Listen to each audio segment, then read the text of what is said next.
Chapter 14. Chowder. It was quite late in the evening when the little moss came snugly to anchor, and Queequeg and I went ashore. So we could attend to no business that day, at least none but a supper and a bed. The landlord of the Spouter Inn had recommended us to his cousin Hosea Hussey of the Trypots, whom he asserted to be the proprietor of one of the best-kept hotels in all Nantucket, and moreover, he had assured us that Cousin Hosea, as he called him, was famous for his chowders. In short, he plainly hinted that we could not possibly do better than try potluck at the Trypots, but the directions he had given us about keeping a yellow warehouse on our starboard hand till we opened a white church to the larboard, and then keeping that on the larboard hand till we made a corner 3 points to the starboard, and that done, then ask the first man we met where the place was. These crooked directions of his very much puzzled us at first, especially as, at the outset, Queequeg insisted that the yellow warehouse, our first point of departure, must be left on the larboard hand, whereas I had understood Peter Coffin to say it was on the starboard. However, by dint of beating about a little in the dark, and now and then knocking up a peaceable inhabitant to inquire the way, we at last came to something which there was no mistaking. 2 enormous wooden pots painted black, and suspended by asses' ears, swung from the cross-trees of an old topmast, planted in front of an old doorway. The horns of the cross-trees were sawed off on the other side, so that this old topmast looked not a little like a gallows. Perhaps I was oversensitive to such impressions at the time, but I could not help staring at this gallows with a vague misgiving. A sort of crick was in my neck as I gazed up to the 2 remaining horns. Yes, 2 of them, one for Queequeg and one for me. It's ominous, thinks I. A coffin, my innkeeper upon landing in my first whaling port, tombstones staring at me in the whaleman's chapel, and here a gallows, and a pair of prodigious black pots, too. Are these last throwing out oblique hints touching Tophet?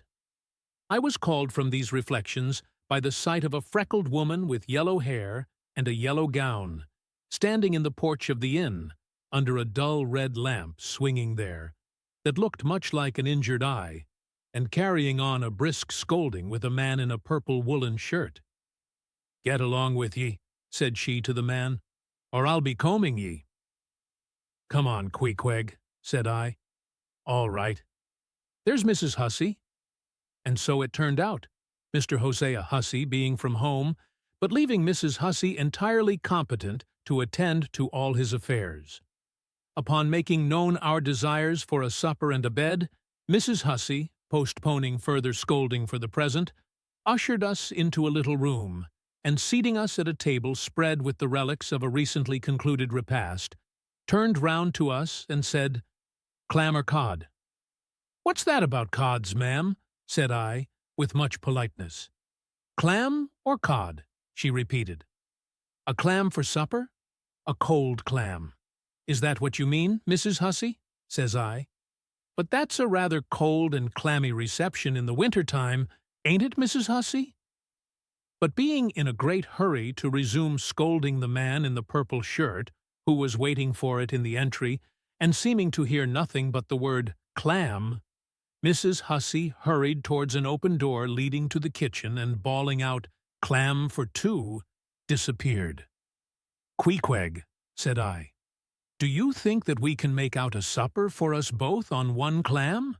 However, a warm, savory steam from the kitchen served to belie the apparently cheerless prospect before us. But when that smoking chowder came in, the mice Terry was delightfully explained. Oh, sweet friends, hearken to me.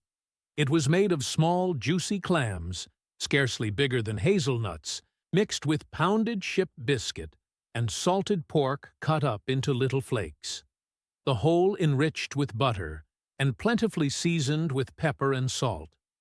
Our appetites being sharpened by the frosty voyage, and, in particular, Queequeg seeing his favorite fishing food before him, and the chowder being surpassingly excellent, we dispatched it with great expedition.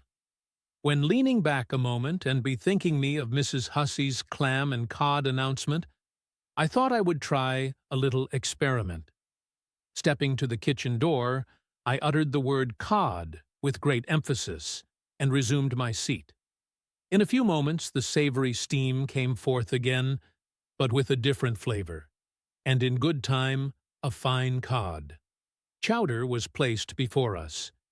We resumed business, and while plying our spoons in the bowl, thinks I to myself, I wonder now if this here has any effect on the head.